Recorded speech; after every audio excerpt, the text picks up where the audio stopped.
नमस्कार, शिवती पिस्किल एजुकेसनमा तपाईलाई हार्दिक स्वागत छ। आजको क्लासमा हामीहरू नयाँ पाठ्यक्रम 2080 अनुसार कक्षा 10 को विज्ञान तथा प्रविधि विषयको एकाइ 7 चाल र बल मोसन एन्ड फोर्स पाठको अभ्यासको दोस्रो खण्ड अन्तर्गत रहेर छलफल गर्नेछौँ। पहिलो खण्ड अन्तर्गत हामीले प्रश्न नम्बर 1 देखि प्रश्न नम्बर 3 सम्मका विभिन्न प्रश्नका उत्तरहरू सल्भ गरेका छौँ, जस अन्तर्गत सही उत्तर छान्नुहोस्, फरक लेख्नुहोस् र कारण लेख्नुहोस् प्रश्नका उत्तरहरू समावेश गरिएका छन्। उक्त भिडियो हेर्नु भएको छैन भने माथि दिएको आई बटनमा क्लिक गरेर उक्त भिडियो हेर्न सक्नुहुनेछ। प्रिय विद्यार्थी भाइ बहिनीहरू, तपाईहरूले भिडियोलाई लाइक गर्न र तपाईहरूलाई यो भिडियो कस्तो लाग्छ कमेन्ट गरेर जानकारी दिन नबिर्सिनुहोला। यदि नयाँ हुनुहुन्छ भने सब्स्क्राइब गर्नुहोला। अहिले भने हामी सुरु गरौँ आजको क्लास। आज हामीले प्रश्न नम्बर 4 अन्तर्गतका प्रश्नहरूका उत्तरहरू छलफल गर्नेछौँ। प्रश्न नम्बर 4 मा भनेको छ तलका प्रश्नको उत्तर लेख्नुहोस्। पहिलो प्रश्न रहेको छ गुरुत्वाकर्षण भनेको के हो? उत्तर: ब्रह्माण्डमा रहेका सबै पिण्डहरू एकले अर्कालाई आकर्षण गर्छन्। यसरी एक वस्तुले अर्को वस्तुलाई आफूतिर आकर्षण गर्ने प्रक्रियालाई गुरुत्वाकर्षण भनिन्छ। जस्तै पृथ्वीले चन्द्रमालाई आकर्षण गर्छ भने चन्द्रमाले पनि पृथ्वीलाई आकर्षण गर्छ। त्यस्तै पृथ्वीले बृहस्पतिलाई र बृहस्पतिले पृथ्वीलाई आकर्षण गर्छ। यहाँ हामीले गुरुत्वाकर्षण भनेको के हो भन्ने प्रश्नको उत्तर यहाँसम्म लेख्दा पुग्छ। गुरुत्वाकर्षण भनिन्छ भनेर जहाँ हामीले पूर्णविराम दिएका छौँ त्यहाँसम्म लेख्दा पुग्छ। यहाँ मैले दुईवटा इक्जाम्पलहरू राखेको छु, अर्थात् उदाहरणहरू राखेको छु। परीक्षामा उदाहरण लेख्न भनियो भने लेख्नुहोला, नभए पर्दैन। तर नोट बनाउँदा उदाहरणसहित बनाउनु भयो भने तपाईलाई बुझ्नको लागि सजिलो हुनेछ। किनभने यसै परीक्षामा हामीलाई ठ्याक्कै यही प्रश्न यसरी नै सोध्छ भन्ने छैन। यिनीहरू फरक ढङ्गले, फरक तरिकाले सोध्न सक्छ। त्यसैले हामीले तयारी गर्दाखेरि, कक्षा 10 मा तयारी गर्दाखेरि अलिकति फरक ढङ्गले अथवा फरक ढङ्गले प्रश्न सोध्दा पनि कसरी उत्तर लेख्न सकिन्छ भनेर तयारी गर्यौं भने हाम्रो परीक्षा सजिलो हुनेछ, सहज हुनेछ। अब भने हामी हेरौं प्रश्न ख। प्रश्न खमा भनेको छ न्युटनको गुरुत्वाकर्षण सम्बन्धी विश्वव्यापी नियम लेख्नुहोस्। उत्तर: न्युटनको गुरुत्वाकर्षण सम्बन्धी नियम यस प्रकार छ। दुई वस्तुहरू बीच उत्पन्न हुने गुरुत्वाकर्षण बल ती वस्तुका पिण्डहरूको गुणनफलसँग समानुपातिक हुन्छ भने ती वस्तुका केन्द्रहरू बीचको दूरीको वर्गसँग व्युत्क्रमानुपातिक हुन्छ। यो न्युटनको गुरुत्वाकर्षण सम्बन्धी विश्वव्यापी नियम हो। यसमा छलफल गर्नुपर्ने खासै कुरा छैन। अहिले हेरौं प्रश्न ग। प्रश्न गमा भनेको छ गुरुत्वाकर्षण बलको प्रकृति लेख्नुहोस्। धेरै यसमा झुक्किन सक्नुहुन्छ। खासमा गुरुत्वाकर्षण बलको प्रकृति के हुन्छ भन्दा यसले जहिले पनि के गरेको हुन्छ, आफूतिर तान्छ के। जस्तो हेर्दा के हुने भयो, जस्तो चन्द्रमा र पृथ्वीको बीचमा गुरुत्वाकर्षण बल हेरियो भने चन्द्रमाले आफ्नो बलले पृथ्वीलाई उता तानेको हुन्छ भने पृथ्वीले चन्द्रमालाई आफूतिर तानेको हुन्छ, हैन? त्यसै गरी अब युनिभर्स नै निर्माण गर्नको लागि गुरुत्वाकर्षण बल, जस्तो सोलर सिस्टम होस्, ग्यालेक्सीहरू होस्, यी विविध कुराहरू यो युनिभर्सको निर्माणमा गुरुत्वाकर्षण बलको महत्त्वपूर्ण भूमिका हुन्छ। यहाँ यिनै कुराहरू हामी लेखेका छौँ। गुरुत्वाकर्षण बल विश्वव्यापी हुन्छ, वस्तुहरूको पिण्ड र केन्द्रीय दूरीमा निर्भर गर्छ, हामीलाई थाहा छ। अनि केन्द्रतर्फ आकर्षण गर्ने वा लाग्ने हुन्छ। सम्पूर्ण ब्रह्माण्डको संरचना र आकार निर्माणमा भूमिका हुन्छ। यस प्रकार हामीले गुरुत्वाकर्षण बलको प्रकृति लेख्यौं। तपाईहरूले बुदागत रूपमा पनि लेख्न सक्नुहुन्छ।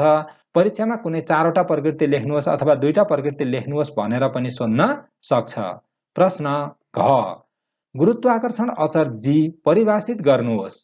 उत्तर: एकाइ पिण्ड भएका दुईवटा वस्तुहरूलाई एकाइ दूरीमा राख्दा उत्पन्न हुने गुरुत्वाकर्षण बललाई गुरुत्वाकर्षण स्थिराङ्क जी भनिन्छ।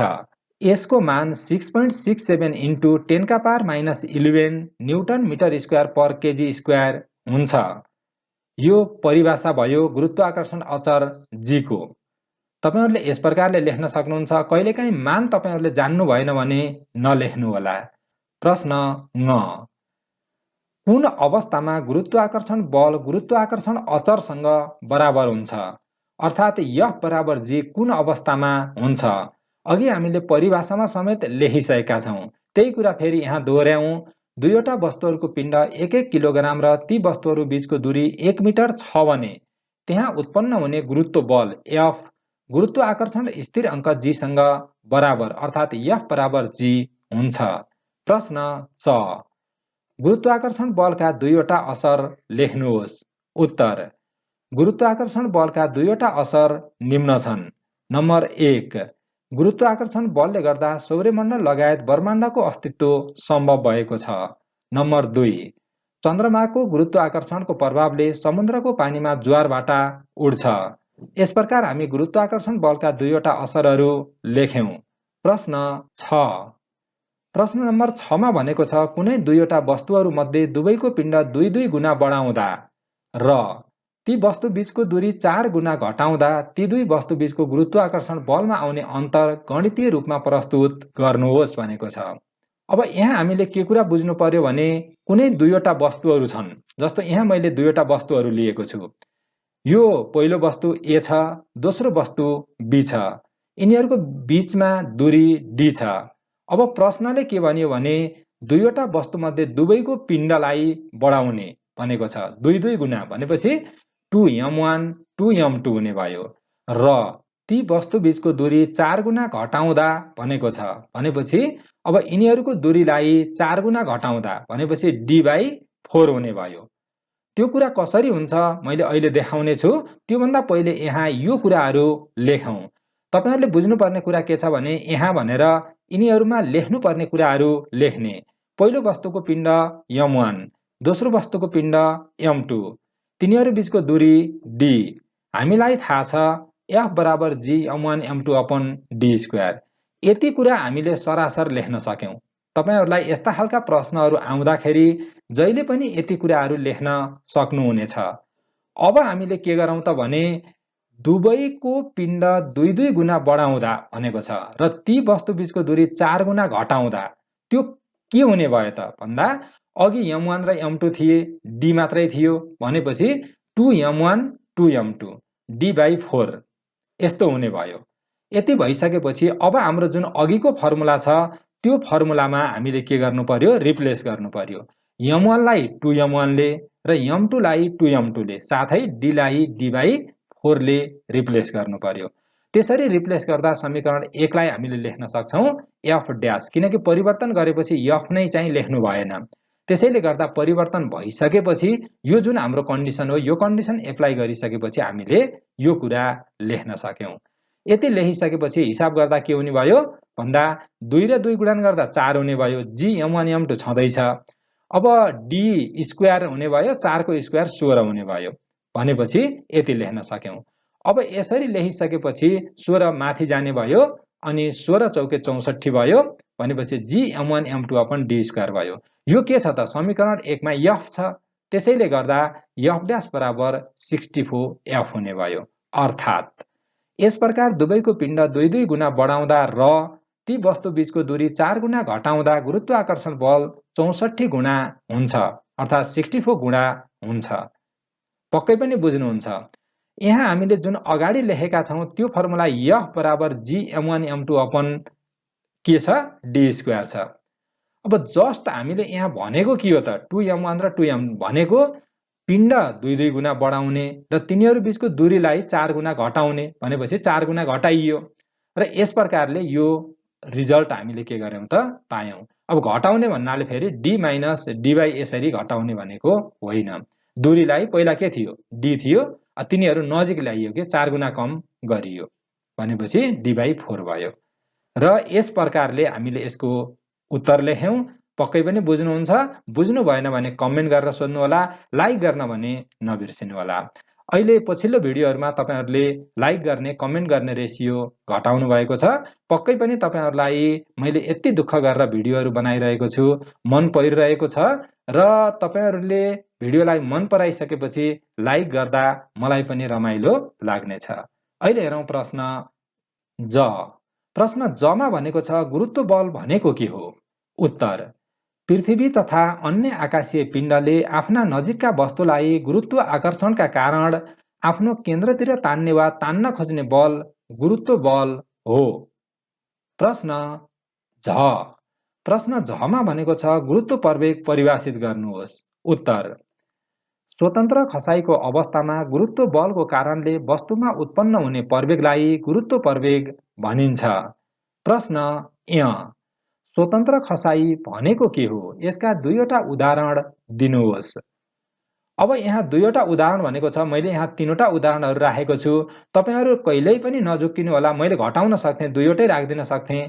कहिलेकाहीँ तपाईहरुले फरक तरिकाले पनि लेख्नुपर्ने हुन्छ, कहिले धेरै पनि सोध्न सक्छ। त्यसैले गर्दा मैले कहिलेकाहीँ उदाहरणहरू कम वा बढी, कम त खासै गर्दिन, बढी गरिरहेको हुन्छु। त्यो तपाईहरुको लागि हो, तपाईहरुले लेख्दा सजिलो होस् भनेर हो। अब यहाँ हामीले हेरौँ, बाहिरी अवरोध बिना कुनै वस्तु गुरुत्व प्रवेगको गतिमा खसिरहेको छ भने त्यस्तो खसाइलाई स्वतन्त्र खसाइ भनिन्छ।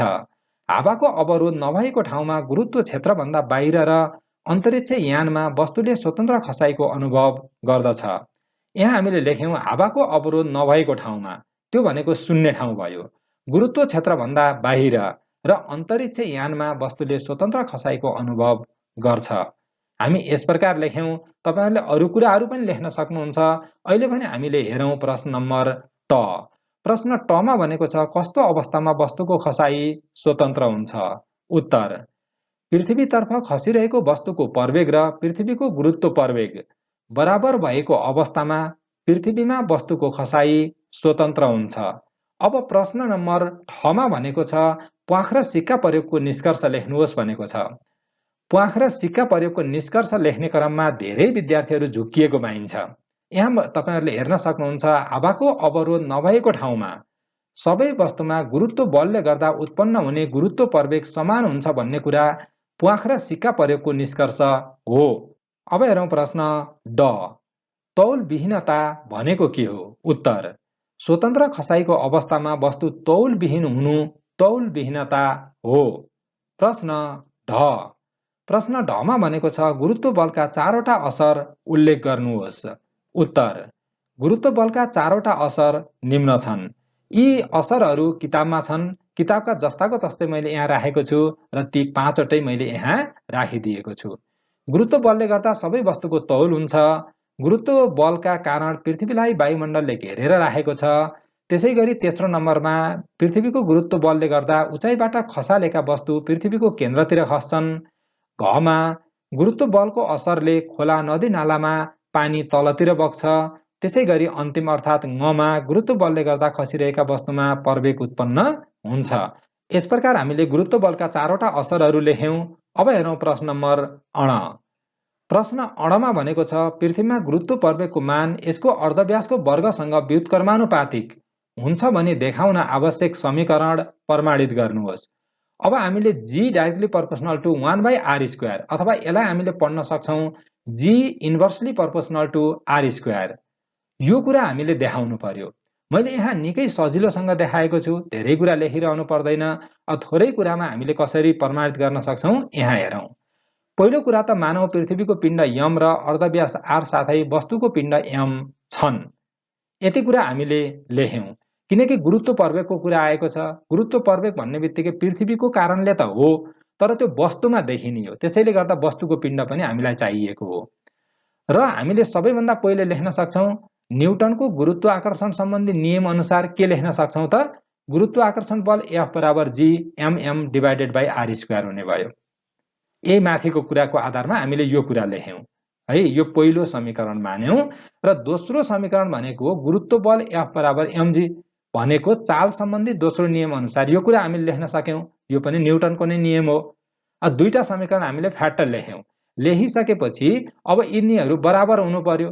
भन्नुको अर्थ समीकरण 1 र 2 बाट के लेख्न सक्यौँ त? mg बराबर gm डिभाइडेड बाई r²।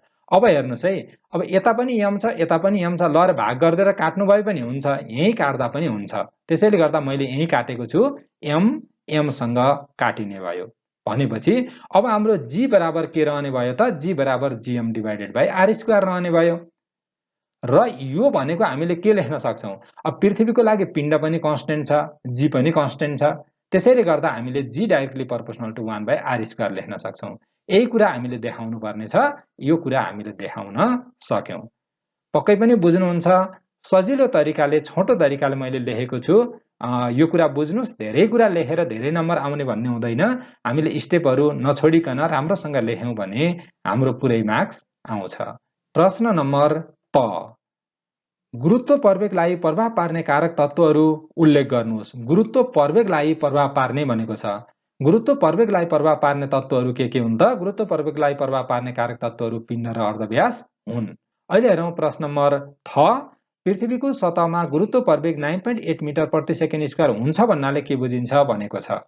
उत्तर, पृथ्वीको सतहमा गुरुत्व प्रवेग 9.8 मिटर प्रति सेकेन्ड स्क्वायर हुन्छ भन्नाले पृथ्वीको सतहतर्फ स्वतन्त्र रूपले खसेको वस्तुको गति प्रति सेकेन्ड 9.8 मिटर प्रति सेकेन्ड वृद्धि हुँदै जान्छ भन्ने बुझिन्छ। प्रश्न नम्बर द, चन्द्रमाको पिण्ड पृथ्वीको पिण्डको लगभग 81 गुणा कम र यसको अर्धव्यास पृथ्वीको अर्धव्यासको लगभग 3.7 गुणा कम छ। यदि पृथ्वीलाई चन्द्रमाको आयतन बराबर हुने गरी खान्न सकियो भने यसको गुरुत्व प्रवेगमा के असर पर्छ गणितीय रूपमा व्यक्त गर्नुहोस् भनेको छ। अब यो प्रश्न हेरिसकेपछि धेरैलाई कन्फ्युजन हुन सक्छ। अब यहाँ हामीलाई के भयो त भन्दाखेरि धेरैलाई लाग्न सक्छ पृथ्वीको गुरुत्व प्रवेग हामीले कसरी लेख्ने, चन्द्रमाको कसरी लेख्ने, अथवा भनौँ अब पृथ्वी चन्द्रमा भयो अथवा चन्द्रमा पृथ्वी भयो अथवा के भयो, यो कुराहरूमा धेरै कन्फ्युजन हुन सक्छ। मैले यहाँ बुझाउन कोसिस गरेको छु, तपाईले बुझ्ने कोसिस गर्नुभयो भने पक्कै पनि यो कुराहरू बुझ्नुहुनेछ। र तपाईहरुले भिडियोलाई अझै पनि लाइक गर्नुभएको छैन भने लाइक गर्न नबिर्सिनु होला। र अहिले भने हामीले सुरु गर्दैछौँ यो प्रश्नको उत्तर लेख्न। सबैभन्दा पहिले मैले उत्तरमा लेखेको छु, मानव पृथ्वीको पिण्ड यम र अर्धव्यास आर साथै पृथ्वीलाई चन्द्रमाको आयतन बराबर हुने गरी खान्न सकियो भने पिण्ड स्मल यम र अर्धव्यास स्मल आर। अब धेरैले के गर्नुहुन्छ भने मानव पृथ्वीको पिण्ड यम र अर्धव्यास आर साथै चन्द्रमाको पिण्ड यम र चन्द्रमाको अर्धव्यास आर भनेर लेख्नुहुन्छ। पृथ्वी चन्द्रमा हुने होइन, हामीले एउटा कल्पना गरेको कुरा हो, यो मानेको कुरा हो के। पिण्ड जुन पृथ्वीको पिण्डलाई खादियो भन्नुको अर्थ पिण्ड परिवर्तन हुने होइन, तर अर्धव्यास भने परिवर्तन हुन्छ। ध्यान दिनु होला है, सबैभन्दा नबुझ्ने कुरा यही हो। पृथ्वीको पिण्ड जुन छ त्यो जतिको तति नै रहने हो। पृथ्वीलाई चन्द्रमा जत्रो हुने गरी खाद्ने मात्रै हो, त्यहाँको पदार्थहरू कोही कतै फाल्ने होइन। त्यसको अर्थ पिण्ड बराबर नै रहन्छ भने अर्धव्यास के हुने भयो? अब पहिला पृथ्वी ठुलो थियो, चन्द्रमा जत्रो हुने गरी खाद्नुको अर्थ के भयो त? त्यसको अर्धव्यास सानो हुन्छ। त्यसैले यो कुराहरू हामीले लेख्यौं। अब यहाँ लेख्दा हामीले यस प्रकार लेख्न सक्छौं, पृथ्वीमा गुरुत्व प्रवेग जी बराबर GM divided by are square, जसको भ्यालु 9.8 मिटर प्रति सेकेन्ड स्क्वायर एभरेजमा छ भनेपछि यो कुरा हामीले डाइरेक्ट लेख्न सक्यौं कि जी को formula GM divided by are square हो र 9.8 मिटर प्रति सेकेन्ड स्क्वायर छ भन्ने कुरा हामीलाई थाहा छ।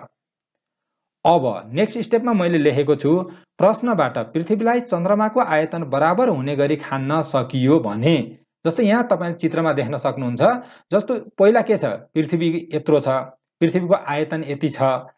अब यसलाई के गरियो त भने खादियो। कत्रो बनाइयो? सानो बनाइयो। यसरी हामीले के गर्यौं त, पहिले ठुलो थियो, यसलाई हामीले खादेर सानो बनाइयो। सानो बनाउँदाखेरि पिण्डमा कुनै पनि परिवर्तन भएको छैन, अर्धव्यासमा भने फरक परेको छ। पहिले ठुलो थियो, तपाईले देख्न सक्नुहुन्छ। अब अर्धव्यास यसमा यहाँदेखि यहाँसम्म थियो, जुन क्यापिटल आर हो हामीले माने अनुसार, र जब यो घट्छ, घटिसकेपछि जुन स्मल आर हो, त्यो स्मल आर भनेको सानो जुन पिण्ड बनेको छ त्यसको हो। तर पनि यसको पिण्डमा कुनै पनि परिवर्तन भएको छैन, मात्रै आयतनमा परिवर्तन भएको छ। अब हामीले यहाँ लेख्न सक्छौं, यम भनेको परिवर्तन भएको छैन, त्यसैले क्यापिटल यम। आर अर्थात स्मल आर भनेको के हो त? पहिले आर ठुलो थियो, 3.7 गुणाले यो घट्यो, त्यसैले गर्दा हामीले आर बराबर आर डिभाइडेड बाई 3.7 लेख्यौं। अब यहाँ 81 को किन प्रयोग भएन भन्न सक्नुहुन्छ। 81 यो एउटा कन्डिसन मात्रै दिएको हो, कस्तो फरक पर्छ भन्नको लागि यो हामीले हिसाबमा राखिरहन यहाँ आवश्यक छैन। अब मैले अर्को लाइनमा हिसाब सकेको छु, त्यसैले जी ड्यास बराबर GM divided by are square, त्यो भनेको अब यहाँ मैले स्मल राखेको छु। स्मल किन राखेँ भने हामी फरक कन्डिसनमा छौं। अब जीएम, यमको ठाउँमा क्यापिटल यमै भयो। अब आरको ठाउँमा आर डिभाइडेड बाई 3.7 जुन हामीले यहाँका भ्यालुहरू राख्यौं, राखिसकेपछि GM divided by are square, यसको स्क्वायर गर्दाखेरि 3.7 को स्क्वायर भनेको 13.69 हुने भयो। अब यो हामी गुणन गर्दा यहाँ माथि जाने भयो र 13.69 into GM divided by are square हुने भयो र त्यसो गर्दा जम्मा जम्मी यति मान आउने भयो। तर गणितीय रूपमा व्यक्त गर्नुहोस् भनेको छ, यही तपाईले छोडिदिनु भए पनि हुन्छ, तर हामीले यो उत्तर निकालेर अथवा यो भ्यालुसम्म हामीले पुर्याउन सक्यौं, जुन के भयो त भन्दा परवेग भयो। यदि पृथ्वीलाई चन्द्रमा जत्रो हुने गरी खान्न सकियो भने त्यसको गुरुत्व परवेग 134.162 मिटर प्रति सेकेन्ड स्क्वायर हुने रहेछ। यस प्रकार हामीले लेख्न सक्यौं। अहिले हेरौं प्रश्न ध। प्रश्न नम्बर धमा भनेको छ बाहिरी अन्तरिक्षमा एउटा 1 केजीको वस्तुमा हुने गुरुत्व परवेग 2 मिटर प्रति सेकेन्ड स्क्वायर छ। उक्त स्थानमा 10 केजीको वस्तुमा हुने गुरुत्व परवेग कति हुन्छ? तर्कसहित पुष्टि गर्नुहोस् भनेको छ। उत्तर: उक्त स्थानमा 10 केजीको वस्तुमा हुने गुरुत्व परवेग पनि 2 मिटर प्रति सेकेन्ड स्क्वायर नै हुन्छ। ध्यान दिनु होला, सानो ठुलो हुँदैमा त्यसमा गुरुत्व परवेग फरक पर्दैन, किनभने पृथ्वीको गुरुत्व परवेग पृथ्वीको पिण्ड र अर्धव्यासमा निर्भर रहन्छ, तर वस्तुको पिण्डसँग कुनै पनि सम्बन्ध हुँदैन। किनभने हामीले जुन जी निकाल्छौं, जी भनेको बराबर क्यापिटल जी अनि यम भनेको पृथ्वीको पिण्ड डिभाइडेड बाई आर स्क्वायर भनेको पृथ्वीको अर्धव्यास। वस्तुसँग कुनै पनि सम्बन्ध छैन। त्यसैले गर्दा त्यहाँ 100 किलोको होस् अथवा 1 किलोको होस्, जतिसुकै भए पनि त्यसको जुन त्यो स्थानमा जुन गुरुत्व परवेग हो, त्यो गुरुत्व परवेगमा कुनै पनि प्रकारको परिवर्तन हुँदैन। प्रश्न नम्बर 9। एकजना मानिसले आफूसित भएको वस्तुको पिण्ड र तौल पहिले हिमालमा मापन गरे र पछि पुनः तराई भागमा गएर मापन गरे। यहाँ ध्यान दिनु होला है, एकजना मानिसले आफूसित भएको वस्तुको पिण्ड र तौल, पिण्ड लिए तौल लिए, हिमालमा आए र उनी कहाँ गए? तराईमा गए र फेरि मापन गरे। उनले पिण्ड र तौल मापन गर्दा प्राप्त हुने तथ्याङ्कको तुलना गर्नुहोस् भनेको छ। नझुक्किनु होला, पिण्ड संसारको जुनसुकै ठाउँमा पनि बराबर रहन्छ, त्यसैले हिमाल र तराईमा नाप्दा परिवर्तन हुँदैन। तौलमा भने परिवर्तन हुन्छ, हिमालमा भन्दा तराईमा तौल बढी आउँछ, किनकि त्यहाँ गुरुत्व परवेग बढी हुन्छ। किन भनेर सोधेको छैन। अब तर पनि मैले यहाँ उत्तर लेखेको छु। मैले अघि पनि भनेको छु, तपाईहरुलाई लेख्न मन लाग्दैन, तपाईले थोरै उत्तर लेख्नुहोस्, हैन? तर हामीले चाहिँ पछि तपाईहरुलाई परीक्षामा सोध्न सक्छ, तथ्याङ्कको तुलना गर्नुहोस्, यस्तो किन भयो कारण लेख्नुहोस् भनेर सोध्न सक्छ। त्यतिखेर हामीले यो उत्तर लेख्नुपर्ने हुन्छ।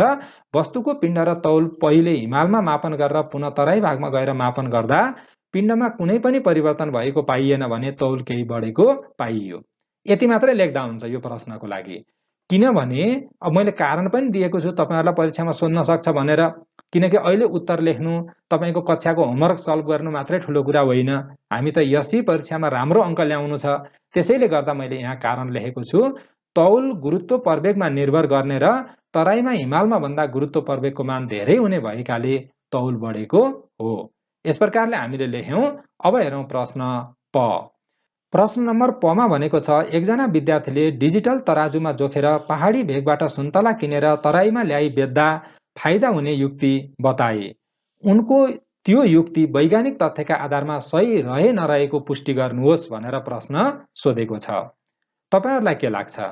डिजिटल तराजु भनेको सामान्यतया पिण्ड नै जोखिन्छ, त्यसमा तौल लिइँदैन, मैले बुझेको है। अब हुन सक्यो स्प्रिङ तराजुहरूलाई पनि डिजिटलको रूपमा बनाइएर प्रयोग गरेको कोही कतै रहेछ भने मैले भन्नु केही छैन। नभए हामी जति पनि पसलहरूमा राखिरहेका हुन्छौँ अथवा यिनीहरू हामीले देखिरहेको जुन तराजु हो डिजिटल तराजु, त्यसको काम भनेको पिण्ड लिने हो र त्यसको तौल चाहिँ हामीले किलोग्राममै लिन्छौँ। त्यसैले गर्दा के हुन्छ त भन्दा उत्तर यस प्रकार हुन्छ।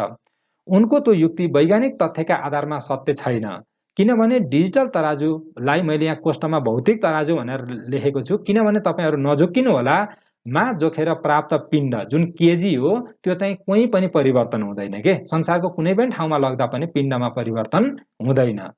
तराईमा ल्याई जोग्दा पनि परिवर्तन वा धेरै हुँदैन।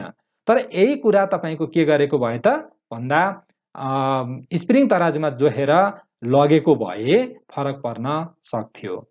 किनभने तौल ठाउँ अनुसार फरक हुन्छ तर पिण्ड सबै ठाउँमा समान हुन्छ। पिण्ड धेरै नहुने भएकाले सुन्तलाबाट यो तरिकाले फाइदा हुँदैन। प्राय विद्यार्थीहरू यसमा के कारणले झुक्किनुहुन्छ भने हिमालबाट तराईमा लैजाँदाखेरि पिण्ड बढ्छ अथवा एकैपटक तपाईहरू तौल र पिण्डमा फरक नबुझिकन अब पिण्ड पनि बढ्छ तौल पनि बढ्छ भन्ने हिसाबले नबुझ्नु होला, धेरै झुक्किन सक्नुहुन्छ। पिण्ड र तौल फरक कुरा हुन् र यहाँ जुन डिजिटल तराजु भनेको छ त्यसैले गर्दा मैले यसलाई पिण्डको रूपमा बुझेको छु र यही अनुसार मैले उत्तर लेखेको छु र मैले यहाँ एउटा थप नोट पनि लेखिदिएको छु। तर सुन्तला जोख्नको लागि स्प्रिङ तराजु प्रयोग गरेको भए फाइदा हुने थियो, किनभने हिमालमा जोखेको सुन्तला अथवा भनौँ पहाडी भेगमा जोखेको सुन्तलाको तौल तराईमा लगेर जोग्दा स्प्रिङ तराजुले जोग्दा बढी हुन्छ। अहिले भने हामीले हेर्दैछौँ प्रश्न फ। प्रश्न फमा भनेको छ पारासुट प्रयोग गरी हवाईजहाजबाट पृथ्वीमा हाम फाल्दा सुरक्षित अवतरण कसरी सम्भव हुन्छ? के चन्द्रमाको सतहमा पनि पारासुटबाट सुरक्षित अवतरण सम्भव हुन्छ? कारणसहित उल्लेख गर्नुहोस् भनेको छ। पक्कै पनि तपाईहरूले यसको उत्तर जानिसक्नु भएको छ। पृथ्वीको सतहमा सम्भव हुन्छ, चन्द्रमाको सतहमा सम्भव हुँदैन, किनभने चन्द्रमामा हावा छैन। उत्तर भने हामीले यस प्रकार लेख्न सक्छौँ। पारासुट प्रयोग गरी हवाईजहाजबाट पृथ्वीमा हाम फाल्दा एउटा अवस्थामा हावाको अवरोध बल र पारासुटको तौल बराबर भई गुरुत्व प्रवेग शून्य हुन्छ। यो अवस्थामा पारासुट समान गतिले बिस्तारै जमिनतिर खस्छ।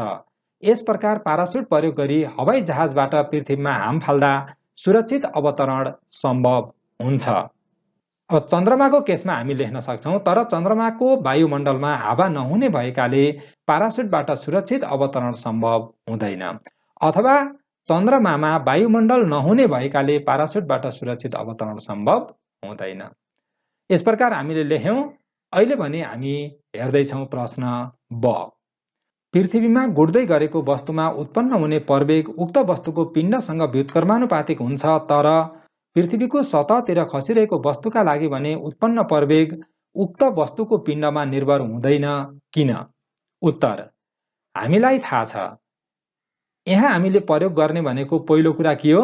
न्युटनको चाल सम्बन्धी दोस्रो नियम, जस अन्तर्गत रहेर हामीले भन्न सक्छौँ वस्तुमा उत्पन्न हुने प्रवेग त्यसमा लागेको बलसँग समानुपातिक र त्यसको पिण्डसँग व्युत्क्रमानुपातिक हुन्छ।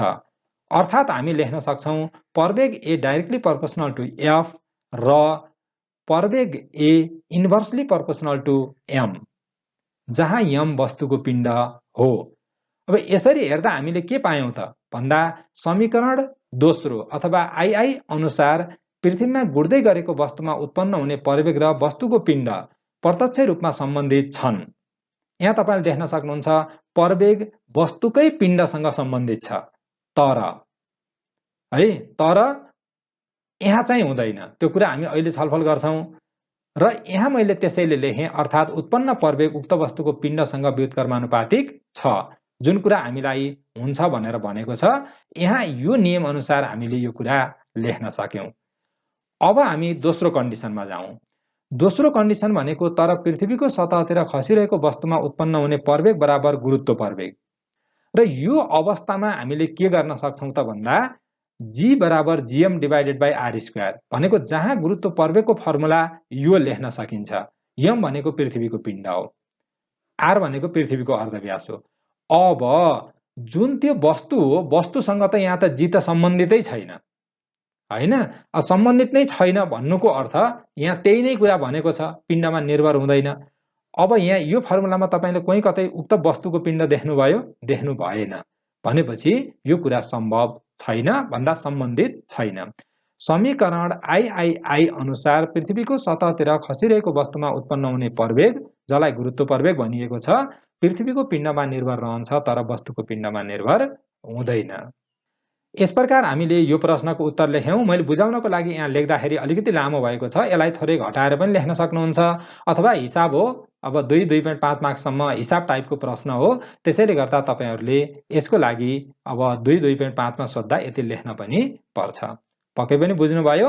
बुझ्नु भएन भने तपाईहरूले कमेन्ट गरेर सोध्नु होला। भिडियोलाई लाइक गर्न, सब्स्क्राइब गर्न र तपाईहरुका सुझावहरूको लागि, नजानेका कुराहरू सोध्नको लागि कमेन्ट गर्न नबिर्सिनु होला। आजको लागि भने हामी नयाँ पाठ्यक्रम 2080 अनुसार कक्षा 10 को विज्ञान तथा प्रविधि विषय अन्तर्गत एकाइ 7 चाल र बल मोसन एन्ड फोर्स पार्टको अभ्यासको दोस्रो खण्ड अन्तर्गतको छलफल यही अन्त्य गर्छु। तपाईहरुको दिन शुभ रहोस्। धन्यवाद।